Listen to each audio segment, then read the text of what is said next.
obrigado, bom dia. Foi me pedido para fazer a apresentação. Paulo vai fazer o trabalho duro de apresentar o trabalho feito pela equipe.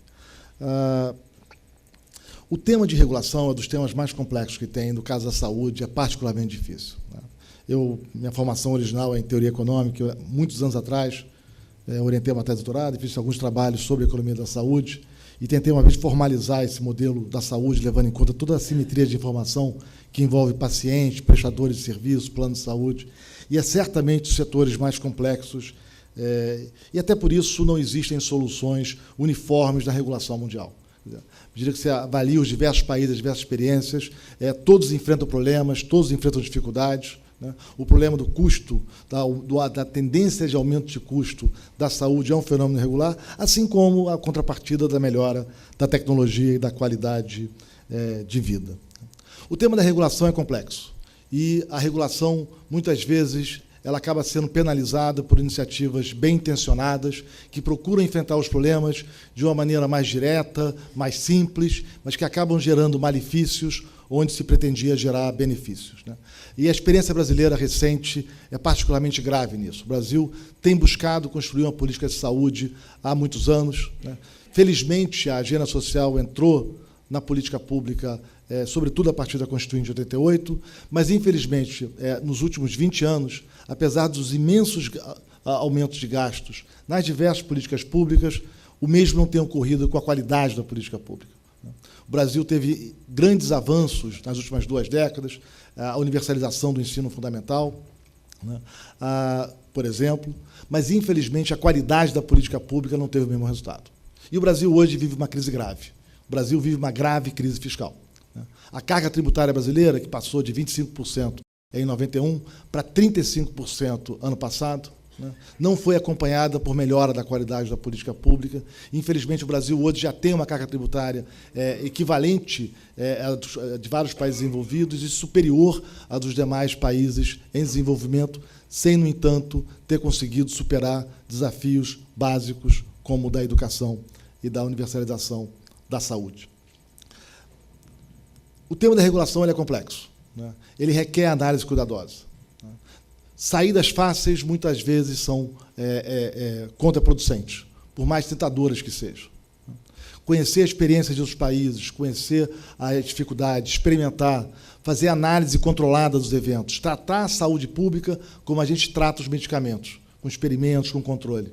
Política pública, assim como novas drogas, novos medicamentos, tem efeitos colaterais. Muitas vezes, propostas bem intencionadas acabam gerando distorções no mercado, na sociedade, que penalizam a quem se pretende beneficiar. Deixa eu contar uma história rápida e passo para o Paulo, que faz esse trabalho difícil. O caso da regulação do mercado de crédito no Brasil. O Brasil tem um problema histórico de alta taxa de juros, e de baixo acesso a crédito. A minha geração foi uma geração que viveu um país de inflação alta e sem crédito. O crédito privado no Brasil ele era menos de 10% no começo da década de 2000. Por que tamanha dificuldade com crédito? Por que juros tão altos? No começo dos anos 2000, foi proposta uma medida simples para tentar resolver um problema de um mercado particular. Fazer um experimento de política pública. E era o crédito pessoal. Naquela época, 2003, famílias que quisessem acesso a crédito pessoal iam ao banco, pegavam o dinheiro emprestado, para comprar uma geladeira, uma televisão, um bem de consumo durável, e pagavam, no fim do mês, boletos bancários.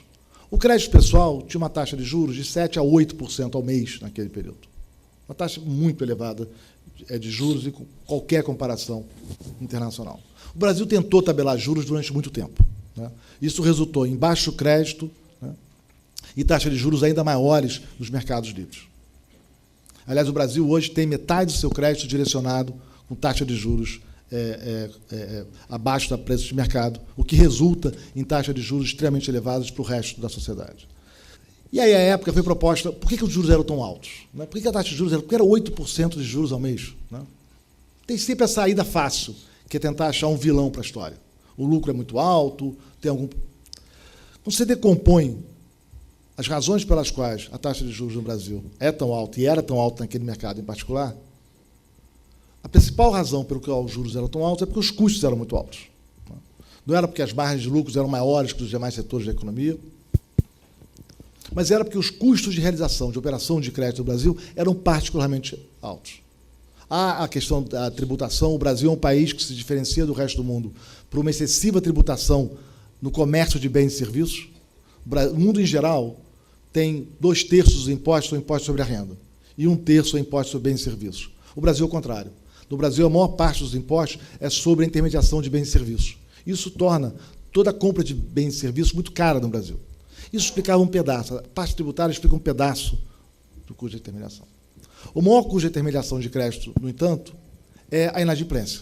O Brasil tem uma inadimplência maior que o resto do mundo, né? A inadimplência média do Brasil é 8% nas operações de consumo. Nos Estados Unidos, no auge da crise, o cartão de crédito, que é a modalidade com maior inadimplência, é 4%. Então, o crédito mais arriscado no mercado americano, na maior crise dos últimos 60 anos, tinha 4% de inadimplência. O Brasil, em tempos normais, tem 8% de inadimplência. Isso quer dizer que se eu ofereço R$10 para 10 pessoas, uma não paga, eu tenho que compensar os R$10 nos demais para poder devolver o dinheiro ao depositante. Isso gera um spread de 10%. À época foi proposta uma medida simples. Vamos verificar se de fato o problema é inadimplência. E foi criado um instrumento chamado crédito consignado. O que é o crédito consignado? É o mesmo Marcos ir no mesmo banco pegar o mesmo dinheiro emprestado.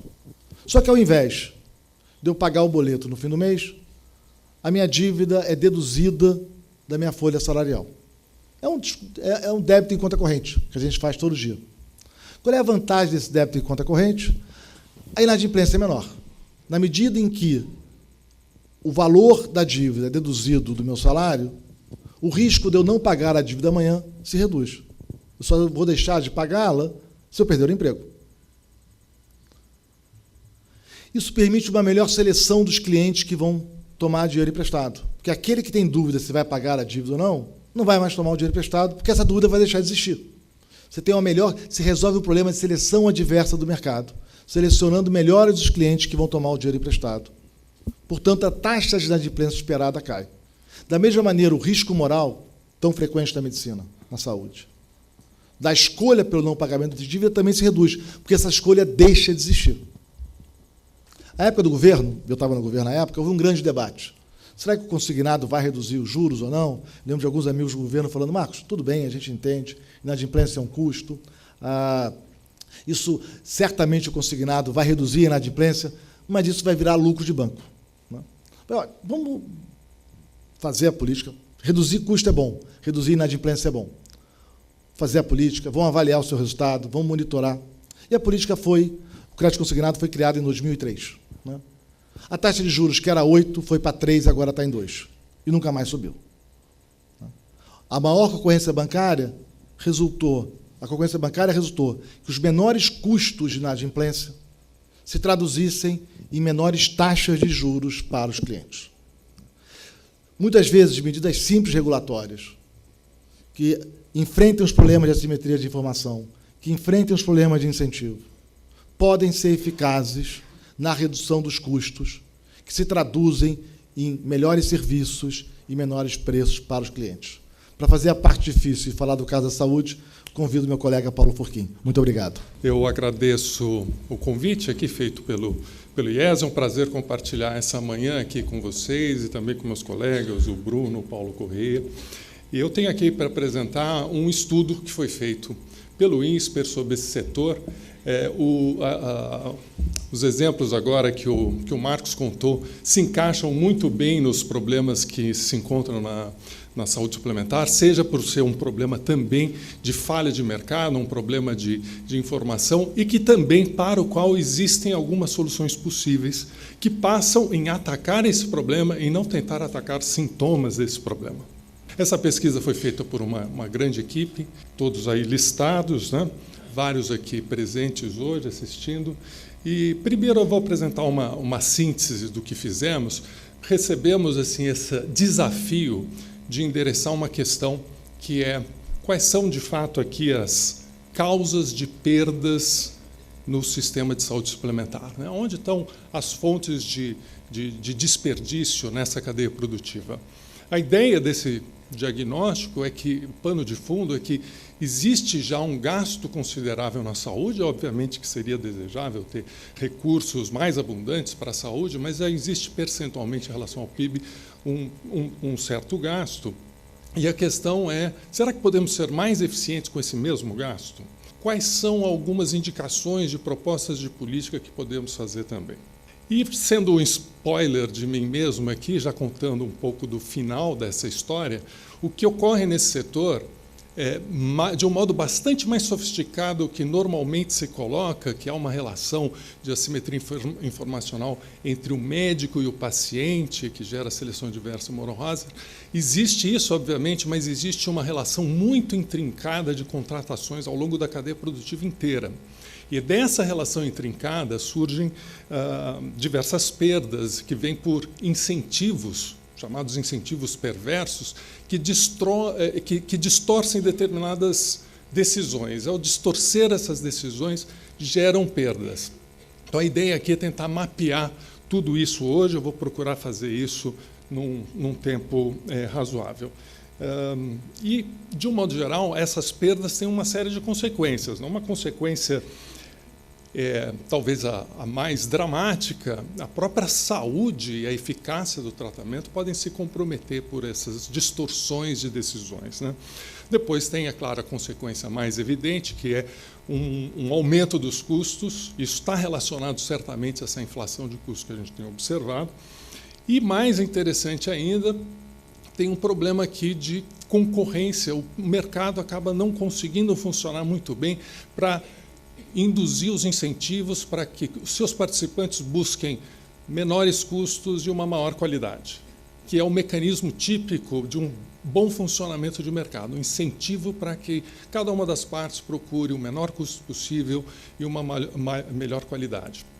Então, esse é o quadro que vai surgir aqui da nossa análise. E, obviamente que o sistema de saúde suplementar evoluiu bastante, tem uma série de resultados, achievements que foram obtidos, mas esses problemas são diagnósticos que nós concluímos aqui ao final dessa pesquisa.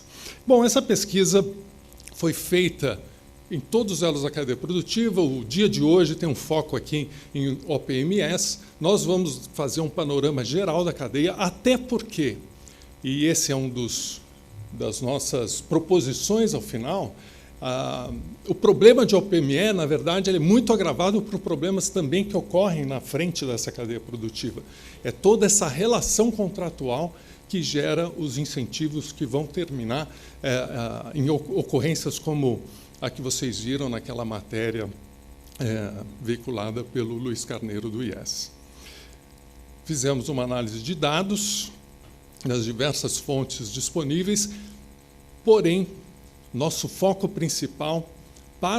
principal, não havia uma disponibilidade, transparência de dados, que já é uma evidência de algum problema. Então, foi necessário um conjunto de entrevistas muito grande.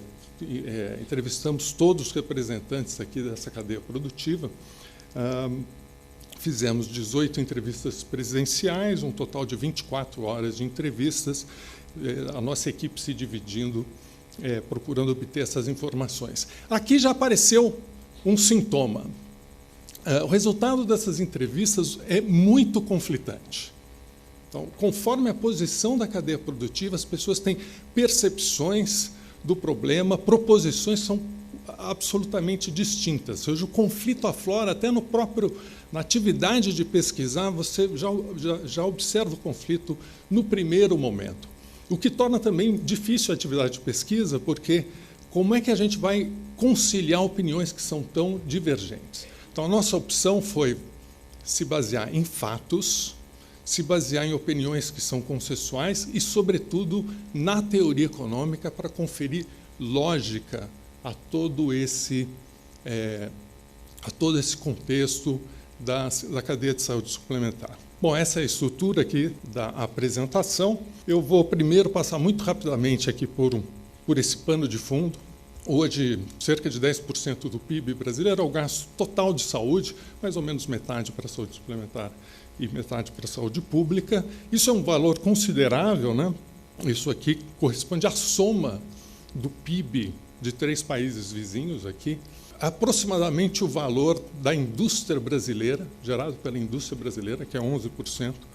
Portanto, é um valor substancial como proporção da nossa renda. E, de fato, se vocês observarem nesse gráfico da esquerda, o Brasil tem um nível de gasto como proporção do PIB que é comparável à França e à Alemanha e está acima dos nossos colegas da América do Sul. É claro que, em proporção per capita, esse gasto fica muito abaixo de França e Alemanha, porque nós não temos recursos como tem França e Alemanha. Mas, em termos de esforço do país, existe um esforço de prover esses recursos. Então, a discussão agora é tentar usar bem esses recursos. Também, outra parte do pano de fundo tem um crescimento muito grande, a gente pode observar, do custo, ou seja, da inflação da saúde nesse período recente. Aqui são dados de despesas e receitas por planos de saúde em diferentes modalidades, e em todas as modalidades podemos observar esse crescimento muito grande, sobretudo das despesas assistenciais e não das despesas administrativas. Foi resultado de um estudo anterior que nós fizemos, né? Olhando a saúde suplementar, a primeira coisa é tentar ver a cadeia inteira, é o nosso objeto, e é desse objeto que a gente quer entender as relações contratuais que existem e, portanto, as possíveis falhas de mercado, eventualmente falhas de concorrência também que possam existir. A essência aqui é essa relação entre beneficiários de um lado e prestadores de serviço de outro. Essa é a razão de existência de todo o resto. A prestação do serviço de saúde. Essa linha azul está dando aqui um fluxo de serviços e parte dos prestadores para os beneficiários. É claro que essa relação ela vai ser intermediada por planos de saúde, também por entidades que agregam coletivamente os beneficiários, que fazem aqui uma organização do sistema e o fluxo financeiro. Então, já nessa figura, a gente já consegue observar uma das fontes de problema, que é um descolamento entre a prestação do serviço e a decisão, as decisões fundamentais, e o ônus financeiro do serviço. Desse descolamento vai surgir um incentivo para um sobreuso em particular.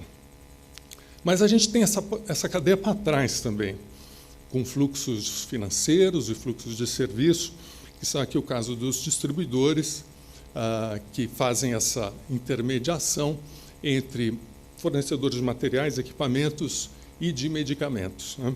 Esses distribuidores podem ser uma distribuição própria da própria empresa, existem modalidades muito variadas, podem ser independentes, e vou falar um pouco mais à frente sobre eles.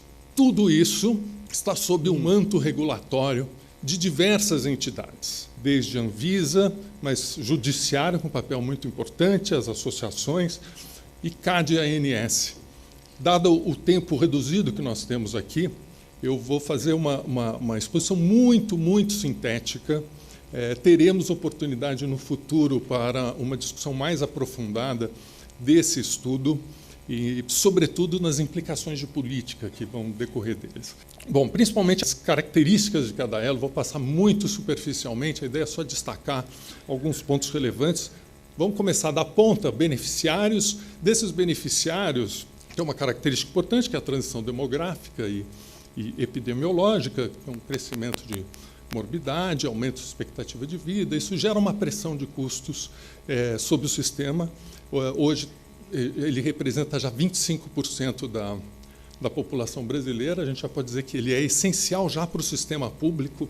Já fica difícil pensar o sistema de saúde sem o sistema de saúde suplementar, eu diria impossível pensar. E tem uma característica da demanda que vai ser importante também, que ela é pouco sensível a preços, por ser um bem tão essencial, mas, ao mesmo tempo, muito sensível à renda. Isso dá uma dinâmica importante aqui nesse mercado.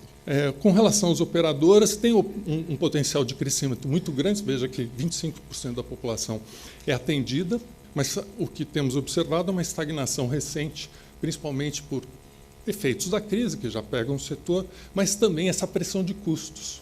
Então, esse é um ponto chave, o sistema está sob uma pressão. há uma diversidade enorme. Falar em operadoras no modo agregado significa perder bastante informação, porque há portes muito variados, capacidade de se verticalizar ou gerenciamento, que é muito variado, e, portanto, a gente deve considerar essa diversidade aqui nas operadoras de plano de saúde. E é um setor que está sob uma regulação mais intensa, relativa à solvência e, no caso de planos individuais, a preços.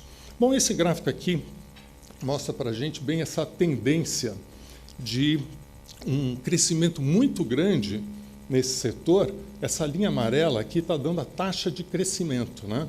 E aí vocês podem ver que já em março de 2015, desse ano, já houve uma perda, né, de participação, já está ali um pouquinho abaixo do 0%, né, que mostra esse processo de crescimento passado, mas que agora já está numa estagnação. E, de outro lado, então, o sistema não consegue crescer muito. O Luiz apresentou esses dados, tem um crescimento da taxa de sinistralidade. Então, de um modo geral, isso aqui é uma expressão da cadeia inteira, é um sistema sob pressão. Como eu disse, tem uma certa diversidade, né, entre portes, e aqui, ainda assim, elas estão razoavelmente agregadas, mas isso vai se refletir na sustentabilidade econômica também. Então, a gente pode observar aqui, linha azul é receita, linha vermelha, barra vermelha, é despesa. Então, as diversas operadoras de pequeno e médio porte estão no prejuízo e as de grande porte têm um resultado melhor. E isso a gente pode atribuir, mais ao final, com a capacidade que essas de grande porte têm para lidar com os problemas que nós identificamos, que são esses problemas de coordenação dessa cadeia produtiva. Elas têm uma capacidade maior de lidar com esses problemas. Isso se reflete na lucratividade delas, né? Muito bem, laboratórios é um segmento muito heterogêneo, hospitais e laboratórios, eles podem estar eventualmente integrados, mas o principal aqui para tirar dessa característica desse setor é que a demanda normalmente induzida pelo médico, condicionada à cobertura do plano de saúde, né? E, sobretudo, outro ponto muito importante para ressaltar é lucratividade. O setor depende de taxa de utilização, tanto em laboratório quanto em hospital. Então, isso vai gerar um motor muito grande para a utilização dessa capacidade. Isso vai se casar com os problemas de incentivo, gerando sobreutilização desse sistema e desperdícios, né? Materiais e equipamentos, né? O Brasil tem 14 mil empresas naquele setor para trás da cadeia produtiva, ou seja, muito numeroso. São 4 mil fabricantes, mas vejam, são 4 mil fabricantes de uma diversidade enorme de produtos, uma diversidade enorme. Então, não quer dizer que tenham grande concorrência em todos esses segmentos, né? Mas é bastante numeroso e são 10 mil distribuidores, também bastante numerosa a participação de distribuidores. O valor estimado para esse setor inteiro de faturamento anual é de 12 bilhões. Aí tem um dado interessante, que a despesa da ANS para este segmento é de 20 bilhões. Isso aqui já dá um dos elementos que se chama atenção na reportagem que foi veiculada aqui, que, é claro, é um caso extremo. Aqui a gente está falando de uma perspectiva geral para o Brasil, mas isso aparece nesses dados, que há uma margem aqui entre o que é faturado nas empresas de materiais e equipamentos e o que é gasto na outra ponta.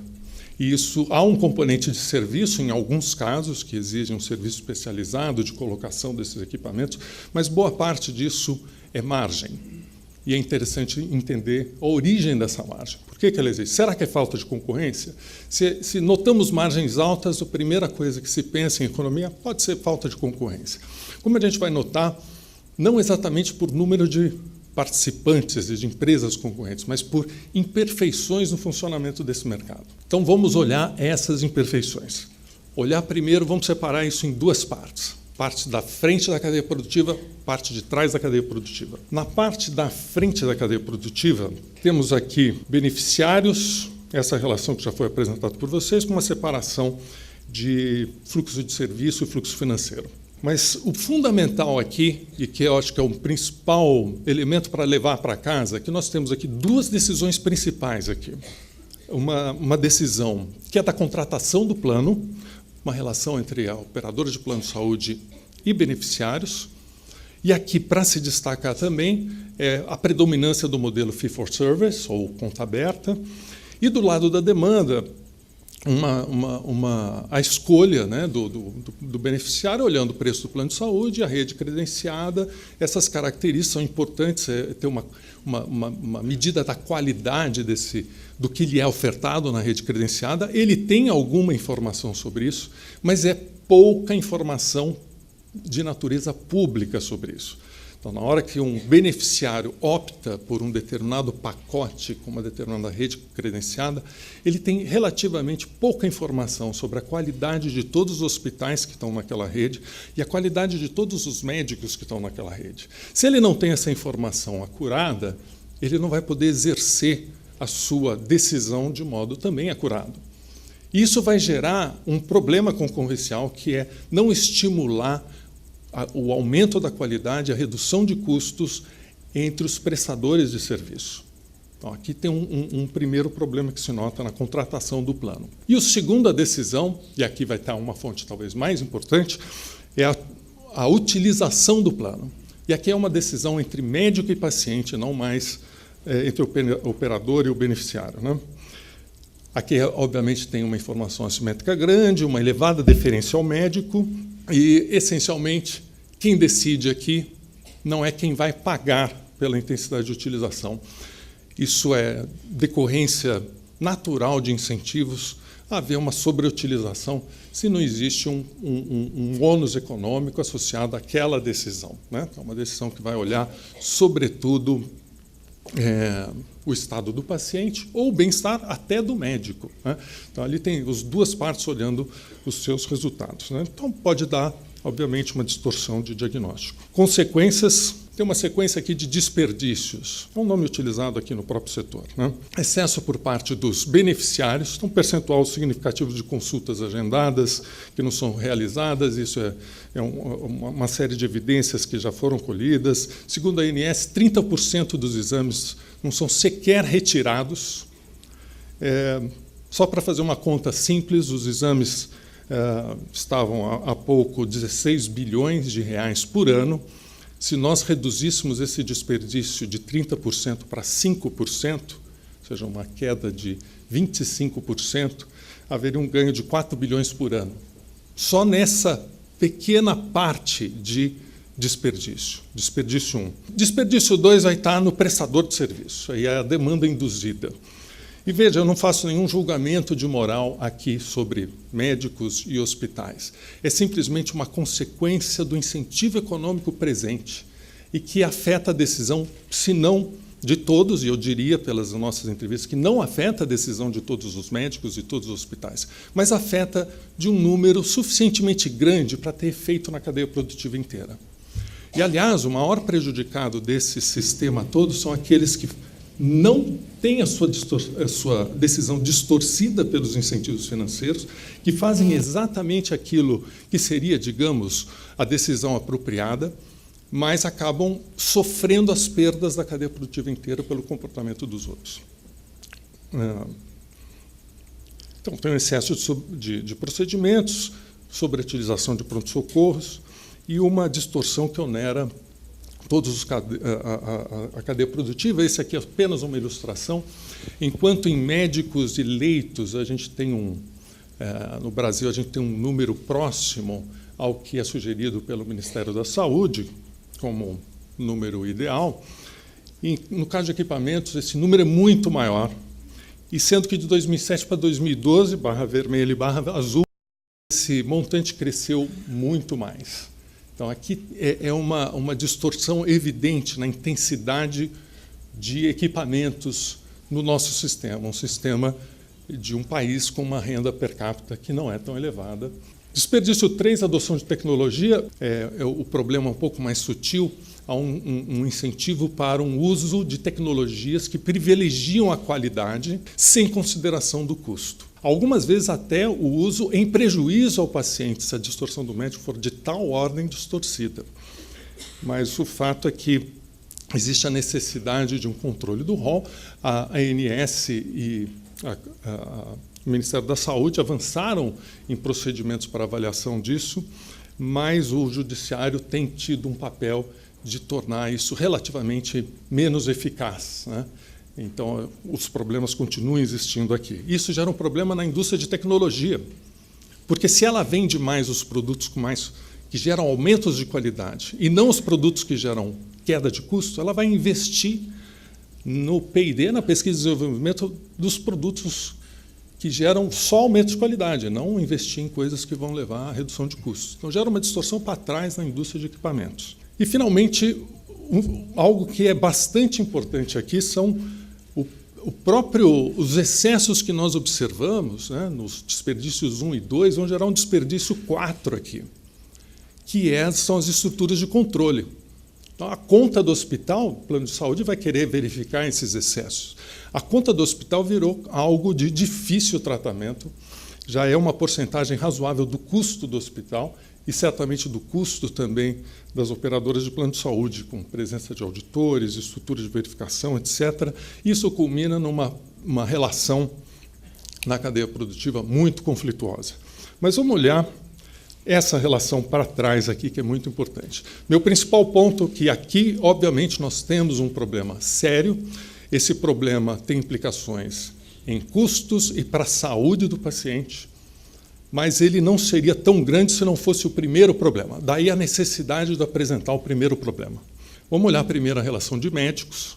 Mais uma vez, sem juízo de valor da minha parte, algumas vezes não existe exatamente um contrato formal entre o médico e o ofertante de materiais e equipamentos, mas existem algumas relações informais. Essa relação informal pode estar mais sutil, como pagamento para ir a congresso, algum brinde, alguma coisa desse tipo, ou pode estar diretamente num percentual sobre a aplicação de um determinado procedimento. E aí, é claro, se alguém recebe mais para fazer uma determinada decisão, na média da sociedade, eu não digo isso em todas as pessoas, isso vai afetar essa decisão.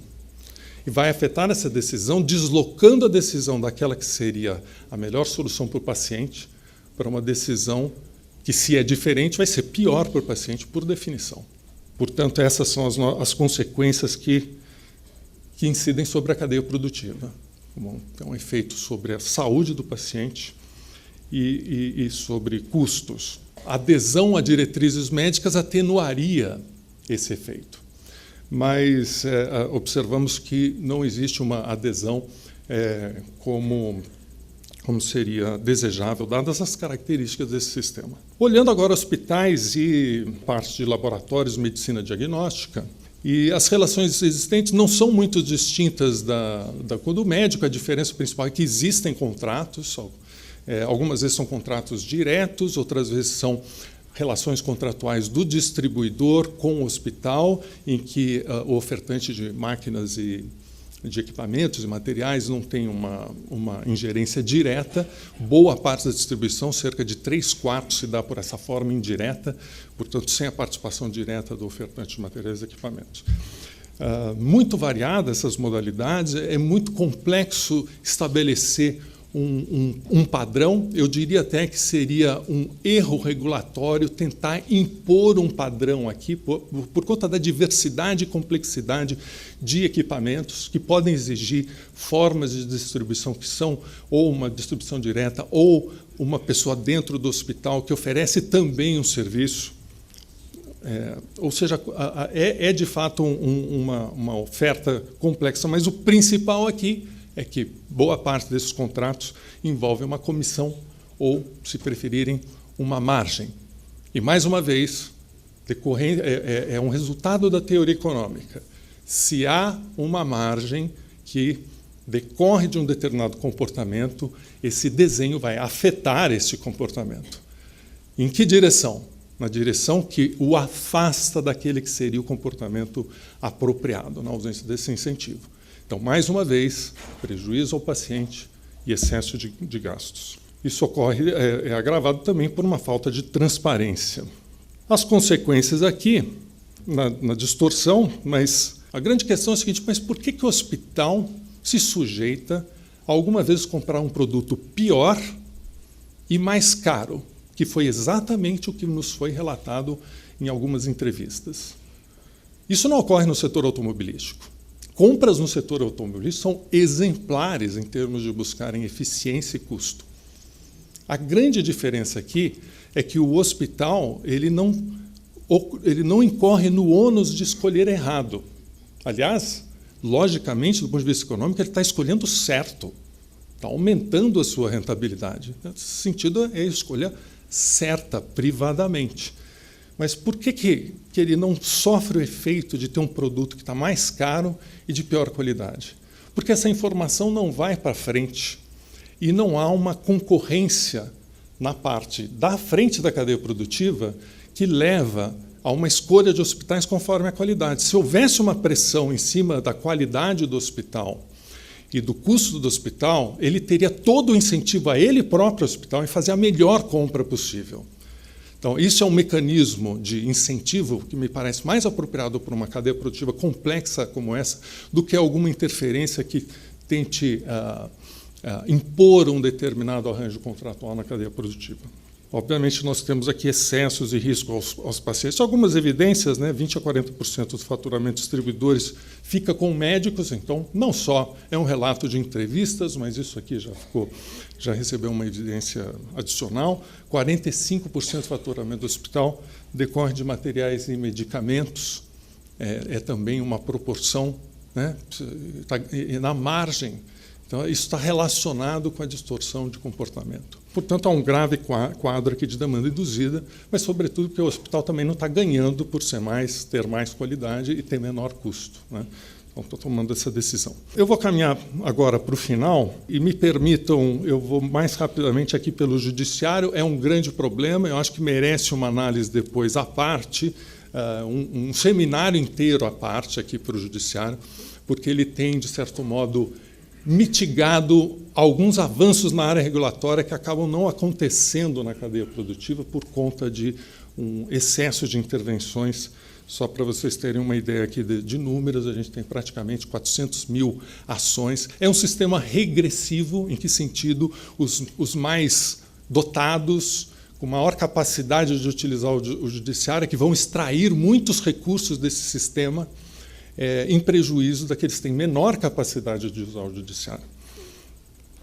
E vamos, finalmente, ao problema do CAD, e é a minha última intervenção. E o que a gente nota é qual é a operação do CAD aqui, de que modo ele vem intervindo.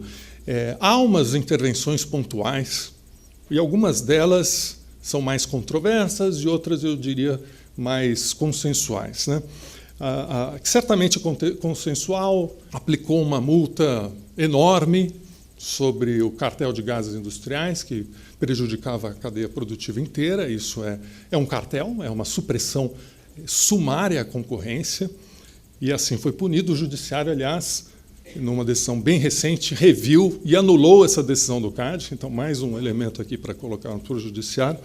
E teve alguns bloqueios pontuais em aquisições de hospitais, onde a concorrência em mercados locais pode ser muito menor. Mas é uma atuação muito limitada e decorre da característica do CAD. Isso aí é o que a lei confere ao CAD, ele não tem outro elemento para atuar. Ele atua em repressão de condutas que são claramente anticompetitivas e em fusões que são realizadas, mas ele não tem um poder de atuar em transformar o modo de operação do mercado. E o que nós vimos aqui é que existe, sim, um problema de concorrência. Existe um problema de concorrência que não é simplesmente decorrente de uma fusão ou de um cartel, atuação típica do CAD. É da falta de informação sobre qualidade e preço e condições das partes escolherem e, desse modo, fazerem com que a concorrência produza efeitos, que a concorrência produza o efeito desejável de redução de custos e aumento da qualidade. Esse motor tão importante em outros setores da economia não está operando como deveria nessa cadeia produtiva. Tem uma agenda de propostas, o que eu vou fazer para vocês, aqui tem uma listagem, eu não vou passar por todas elas, porque não temos tempo, mas, essencialmente, cada uma dessas propostas procura atacar um dos problemas. Olha, o problema aqui é de incentivos decorrentes do fee for service, Então, nós temos aqui uma possibilidade de mudança do sistema de remuneração de hospitais, que tem também os seus limites e deve ser entendido claramente qual é o espaço de atuação. Problemas no excesso por beneficiários, nós temos outras soluções. Problemas de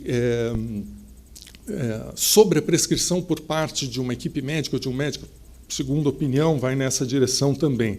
Nós faremos um evento futuro exclusivamente sobre policy no INSPER, e eu aproveito esse momento já para convidá-los para esse evento. E, finalmente, concluindo, é um setor de extrema relevância, um setor importantíssimo do ponto de vista, não só por ser um direito constitucional e essencial, mas por ser uma importância econômica muito grande, crescente, mas em pressão, em xeque, precisando rever as suas regras, precisando rever o seu modo de funcionamento. E há inúmeras oportunidades, citando o Marcos Lisboa aqui na sua introdução, algumas mudanças pequenas e pontuais que atacam de fato o problema podem resultar em ganhos que potencialmente podem gerar menores preços ao beneficiário e maior remuneração aos agentes da cadeia. E isso simplesmente por uma questão de eficiência, de redução de desperdícios, né? E a gente abre, portanto, aqui uma importante agenda de reformas. Bom, eu fico por aqui e agradeço a atenção.